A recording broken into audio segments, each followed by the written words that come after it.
다 함께 사도신경으로 우리의 신앙을 고백하도록 하겠습니다. 전능하사 천지를 만드신 하나님 아버지를 내가 믿사오며 그 외아들 우리 주 예수 그리스도를 믿사오니 이는 성령으로 잉태하사 동정녀 마리아에게 나시고 본디오 빌라도에게 고난을 받으사 십자가에 못 박혀 죽으시고 장사한 지 사흘 만에 죽은 자 가운데서 다시 살아나시며 하늘에 오르사 전능하신 하나님 우편에 앉아 계시다가 저리로서 산자와 죽은 자를 심판하러 오시리라. 성령을 믿사오며 거룩한 공예와 성도가 서로 교통하는 것과 죄를 사하여 주시는 것과 몸이 다시 사는 것과 영원히 사는 것을 믿사옵나이다. 아멘. 다 함께 찬송 304장 부르시겠습니다.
오늘 우리에게 주신 하나님 말씀은 고린도 후서 5장 11절부터 21절까지입니다.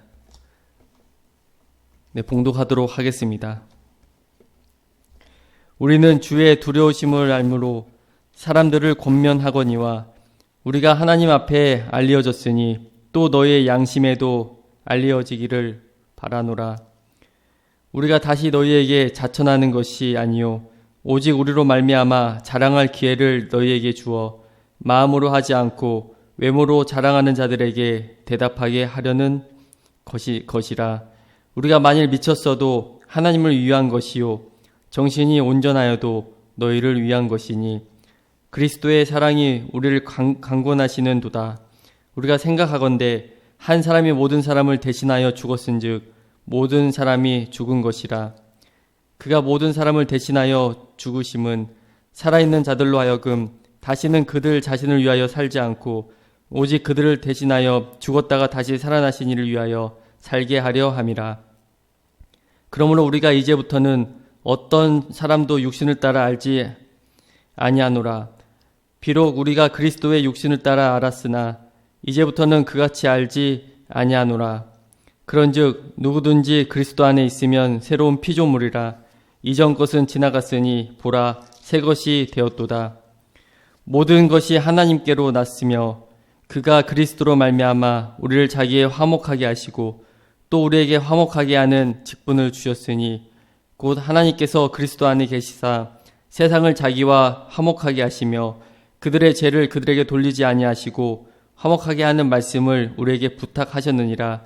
그러므로 우리가 그리스도를 대신하여 사신이 되어 하나님이 우리를 통하여 너희를 권면하시는 것 같이 그리스도를 대신하여 간청하노니 너희는 하나님과 화목하라. 하나님이 죄를 알지도 못하신 이를 우리를 대신하여 죄로 삼으신 것은 우리로 하여금 그 안에서 하나님의 의가 되게 하려 하심이라. 아멘. 할렐루야. 네, 오늘 예배 자료 나오신 성도님들에게 주님의 사랑이 넘쳐나시길 기도드립니다. 네, 벌써 추석 마지막 날이 되었습니다. 다들 우리 가족끼리 그리고 친척끼리 좋은 시간 보내셨나요? 아니면 보내시고 계시나요? 또 그 안에서 하나님의 또 놀라운 화목함이 그리고 사랑이 넘쳐나시길 기도드립니다. 오늘 말씀은 사도 바울이 고린도 교회를 떠나 있는 동안에 성도들 가운데 이런저런 말이 너무나 많이 있었습니다. 바울이 가장 속상하고 가장 마음이 아팠던 일은 자기가 세웠던 그 고린도 교회임에도 불구하고 교인들이 사도 바울이 다른 데로 떠나 있을 때 인신공격적인 그런 말을 서슴지 않고 하는 것이었습니다.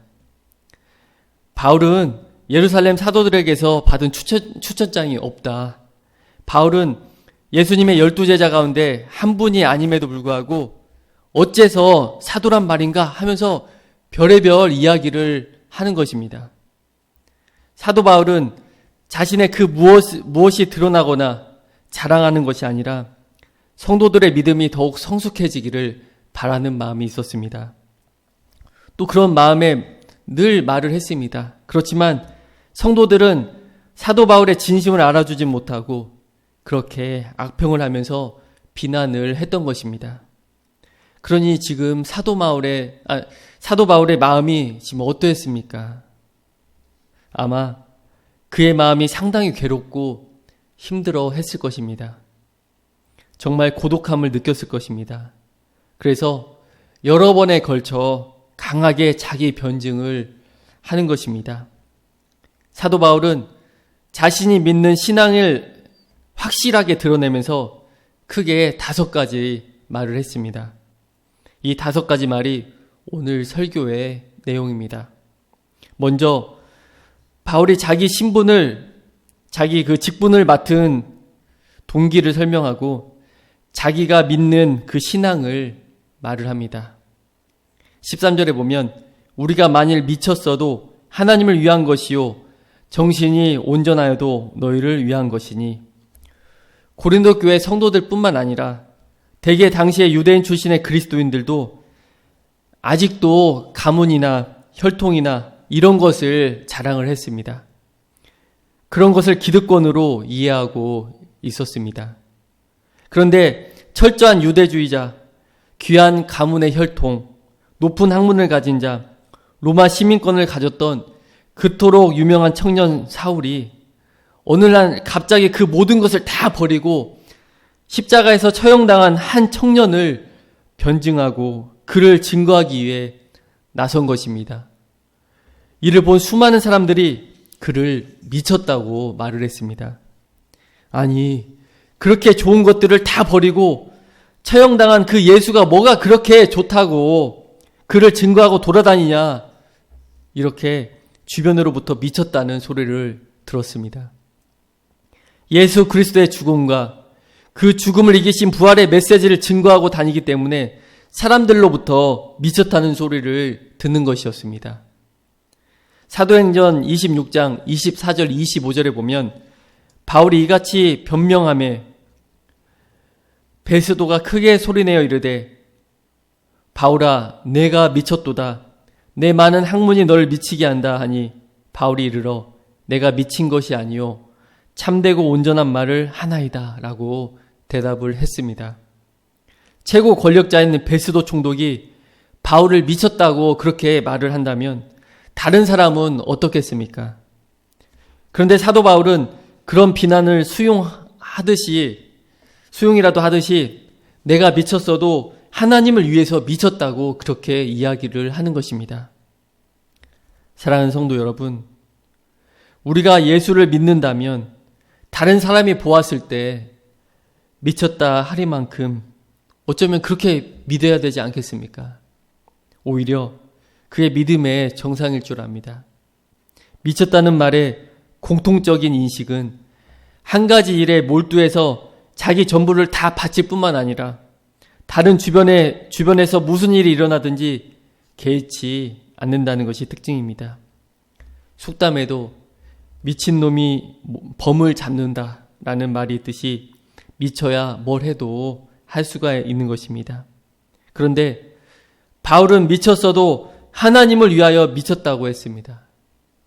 우리는 하나님의 영광을 위해서 예수 그리스도의 복음을 위하여 우리의 삶 전체를 하나님께 드릴 줄 아는 그런 미친 사람이 되시길 바랍니다. 물질에 미친 자가 아니요, 그저 명예에 미친 자가 아니요, 성공에 미친 자가 아니요, 오직 하나님께 미친 자가 되시길 바랍니다.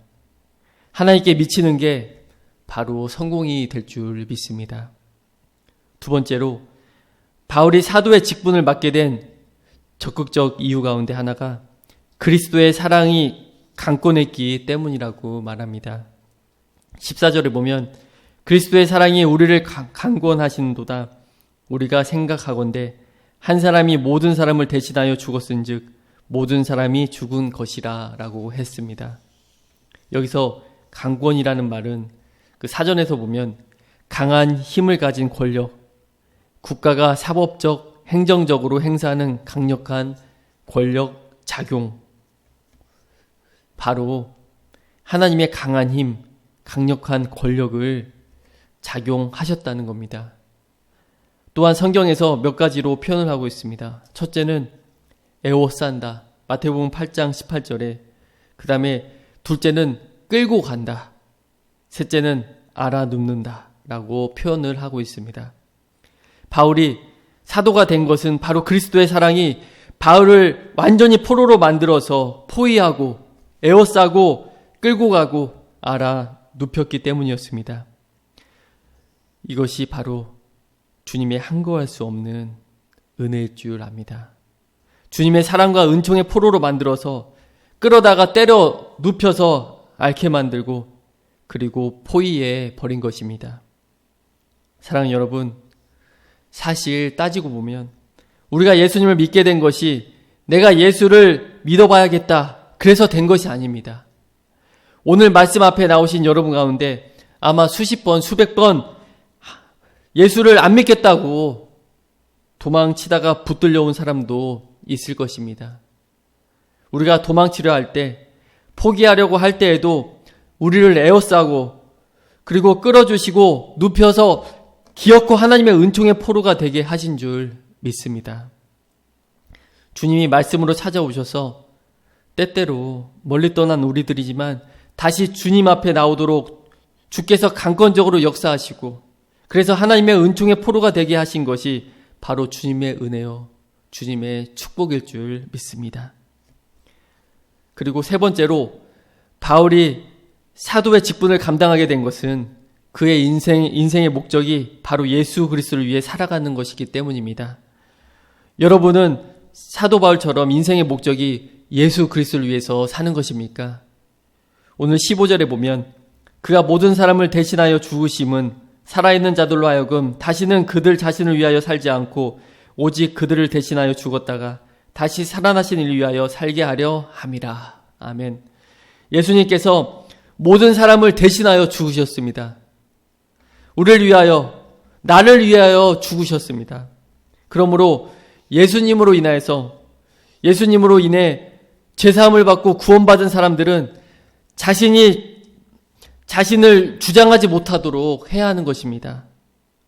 내 마음의 주인이 바로 나 자신이 아니라 바로 예수님이 나의 구원자이시고 나의 주인임을 우리는 인정해야 할 줄 믿습니다. 그렇게 인정하는 사람이라면 예수님을 위하여 살아감이 마땅합니다. 예수님 때문에 새로운 인생을 살아가는 사람이라면 그 인생의 목적이 분명해질 줄 믿습니다. 예수님을 주님으로 모시고 살아가는 사람은 생각이 달라져야 되고 세상을 보는 눈도 달라져야 됩니다. 바로 16절, 우리가 이제부터는 어떤 사람도 육신을 따라 알지 아니하노라. 이제부터가 중요합니다. 예수님을 나의 주인으로 모신 그 순간 이제는 육신을 따라 살지 말라는 것입니다. 사랑하는 여러분, 지금 우리는 무엇을 위해 살아갑니까? 무엇을 따라 살아가고 있습니까? 오늘 이 말씀을 붙잡으시기 바랍니다. 또한 네 번째로 바울이 사도의 직분을 감당하게 된 것은 그리스도 안에서 새로운 피조물이라고 그러한 고백이 있기 때문입니다. 17절에 그런즉 누구든지 그리스도 안에 있으면 새로운 피조물이라 이전 것은 지나갔으니 보라 새 것이 되었도다. 바울 자신이 외형적인 그 가문이나 혈통이나 학문이나 지위 때문이 아니라 그리스도 안에서 자기 자신이 변해버렸다는 것입니다. 바로 옛날의 사울이 아닙니다. 그는 예전에 자기 의를 고집하고 행함으로 구원을 얻어보겠다고 하는 그러한 율법주의자가 아닌 것입니다. 바울은 이제 유대인처럼 그저 이적을 구하지 않고 헬라인처럼 그저 지혜를 구하지 않습니다. 그는 나사렛 예수의 십자가의 도만이 그 입의 메시지가 되는 것입니다. 바울의 변화는 그저 단순한 도덕적인 변화가 아닙니다. 단순히 윤리적인 변화가 아닙니다. 완전히 새 사람, 본질적인 변화인 것입니다. 이런 변화는 인간의 자기 결심과 결단으로 되어지는 것이 아니라 예수 그리스도 안에 있을 때 우리는 새로운 존재가 되어지는 것입니다.